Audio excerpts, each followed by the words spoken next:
माँ बगलामुखी के बारे में कितने लोग जानते हैं और कितने नहीं जानते हैं, आज इस पर हम बात करेंगे। माँ बगलामुखी कौन है? माँ बगलामुखी की ताकत, क्या उनकी सिद्धि के बारे में आप जानते हैं? कहते हैं माँ बगलामुखी से अगर आप यहाँ खुले मन से, भक्तिमय मन से, पवित्रता के साथ, शुद्धता के साथ कुछ मांग लेते हैं तो माँ कभी आपको इनकार नहीं करती है। बस आपके मन में भाव होना चाहिए, श्रद्धा होनी चाहिए। बहुत से लोग ऐसे हैं जो हमारे व्यूवर्स होंगे जो माँ बगलामुखी के बारे में नहीं जानते होंगे, उनकी ताकत के बारे में नहीं जानते होंगे, या फिर वो ये नहीं जानते होंगे कि माँ बगलामुखी की साधना हम कैसे करें, कैसे माँ बगलामुखी हमारी सभी परेशानियों को काट सकती हैं। तो आज आपके सामने ये वीडियो मैं इसीलिए लेकर आई हूँ ताकि आप इस ताकत को समझ सकें।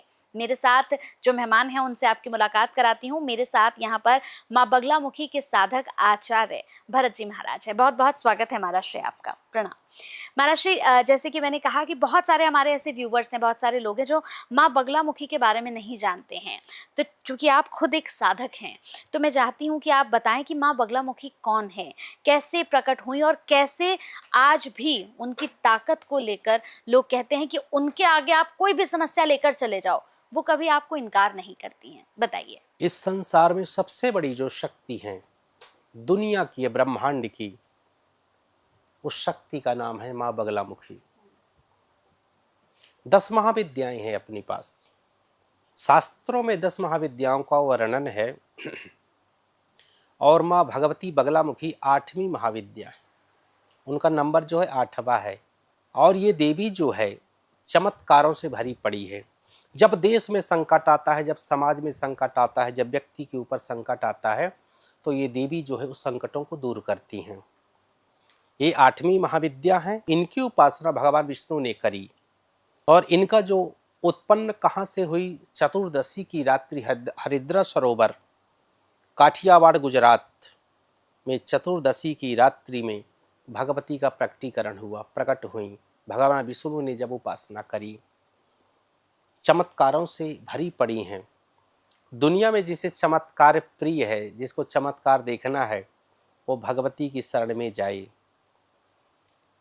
आर्थिक रूप से, मानसिक रूप से, शारीरिक रूप से, राजनीतिक रूप से, किसी भी रूप में अगर आप परेशान हैं, भगवती बगलामुखी की शरण में जाएं। हर समस्या का समाधान एक ही देवी है, माँ बगलामुखी। सब कुछ प्राप्त कर सकते हो, हर चीज आपको मिल सकती है। तो ऐसी शक्ति है माँ बगलामुखी। माँ बगलामुखी को अगर किसी को प्रसन्न करना हो, या फिर कोई अगर उनका उपवास करना चाहता हो, या फिर वो चाहता हो कि जीवन में जो समस्याएं हैं उनसे कैसे छुटकारा मिले, तो वो क्या करें, आपसे कैसे मिलें, और साथ ही आप ये अनुष्ठान जो कराते हैं कैसे कराते हैं, इसके बारे में बताएं। कोई भी ये नंबर चल रहे हैं, संपर्क करें।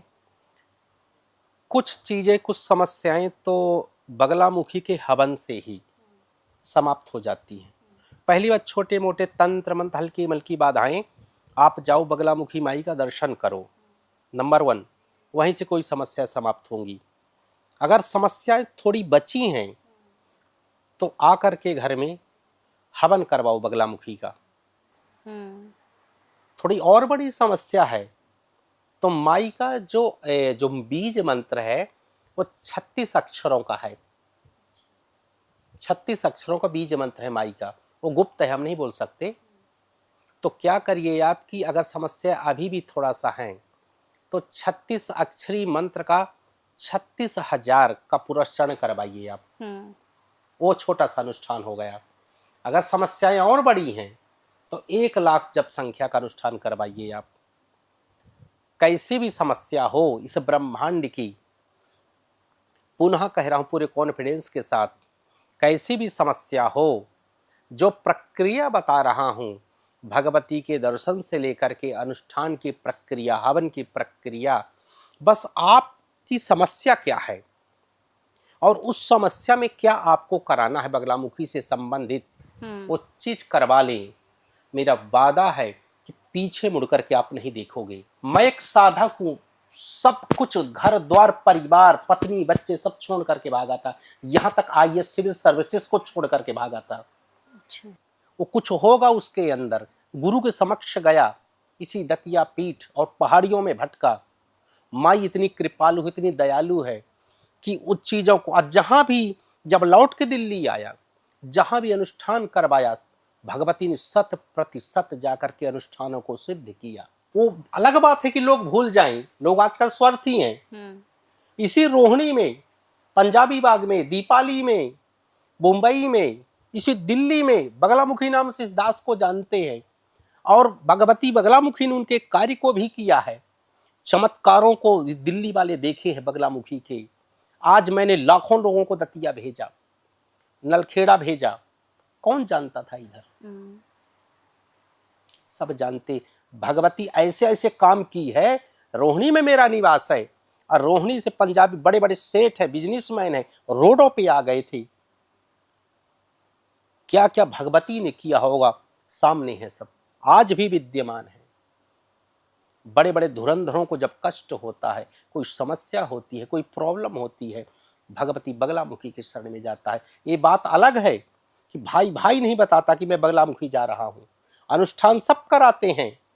आपने बड़े बड़े जो कॉमेडियन इस समय हैं, कहते नाम नहीं लेना चाहिए, उनके हाथ में भी पीला धागा है। मोदी जी भी भगवती के उपासक हैं। बड़े बड़े धर्मगुरु और बड़े बड़े पॉलिटिशियन, बिजनेसमैन, और अब बिजनेसमैन तो है ही हैं, छोटे छोटे जो सरपंच का चुनाव लड़ते हैं, वो भगवती की शरण में जाते हैं। भगवती की शरण में जो गया है, वह रंक से राजा बना है, वो बनेगा ही, क्योंकि ऐसी शक्ति है कलयुग में। इससे बड़ी शक्ति, इससे बड़ा मंत्र इस संसार में कोई नहीं हो सकता। अगर आप परेशान मत हो, अगर आप परेशान हो तो भगवती की शरण में चले जाओ, वो सब कुछ कर देगी। ये दास बोल रहा है, क्योंकि ये मैं ज़्यादा नहीं बता सकता, लेकिन मैं अनुभव किया हूँ कि सब कुछ कर सकती है। कहते हैं कि माँ भगवती की, माई की अगर साधना कर रहे हैं तो किसी को फिर पता नहीं लगना चाहिए कि आप साधना कर रहे हैं, या आप अनुष्ठान करा रहे हैं, या आप उनके मंत्रों का भी उच्चारण अगर कर रहे हैं, या आपके सपने में भी माई अगर आई है, तो आपको किसी को बताना नहीं है। ऐसा क्यों? साधना के दौरान जब आप साधना करते हो, सच्चे साधक हो, जब आप पवित्रता से, नियम से जब साधना करते हो, तो स्वप्न में वो भगवती आएगी। स्वप्न में मंत्र भी आते हैं, स्वप्न में कई चीज साधना के दौरान आती हैं। उस स्वप्न को गुप्त रखिए। अगर आपने प्रकट कर दिया, आपने इस रहस्य को खोल दिया, तो ये मान के चलिए कि वो दोबारा स्वप्न नहीं आएगा, बिल्कुल नहीं आएगा। इतना गुप्त है ये। भगवती की साधना कर रहे हो तो गुप्त रखो। भगवती का, बगलामुखी का अनुष्ठान करवा रहे हो तो गुप्त रखो। कितना जप करते हो ये भी गुप्त रखो। दर्शन करने जा रहे हो ये भी गुप्त रखो।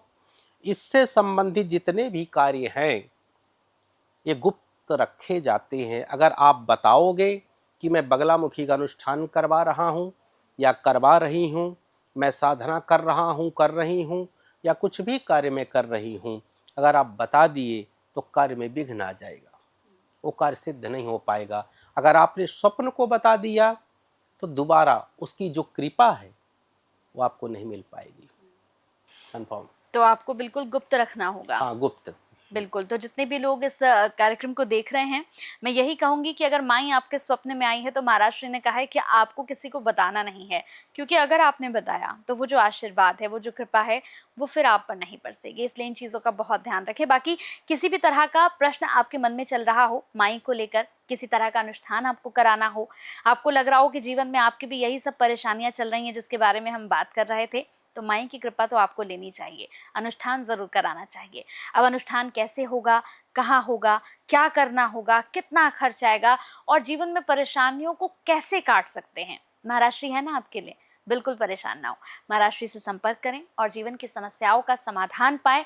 माँ बगलामुखी के सच्चे साधक को पहचाने। देखिए, सबसे बड़ी बात, आपको सच्चे साधक को तो पहचानना होगा, क्योंकि सोशल मीडिया का ज़माना है दर्शकों, और ऐसे में आप जितना स्क्रॉल करेंगे ना, आपको उतने सारे साधक मिल जाएंगे। बस ज़रूरत है कि आप सच्चे साधक को पहचानें। बहुत बहुत धन्यवाद महाराज श्री, बहुत अच्छा लगा आपसे मिलकर, और हमेशा की तरह ऊर्जावान होकर ही यहाँ से जाऊँगी। बहुत बहुत धन्यवाद। जय माई की। जय माई की।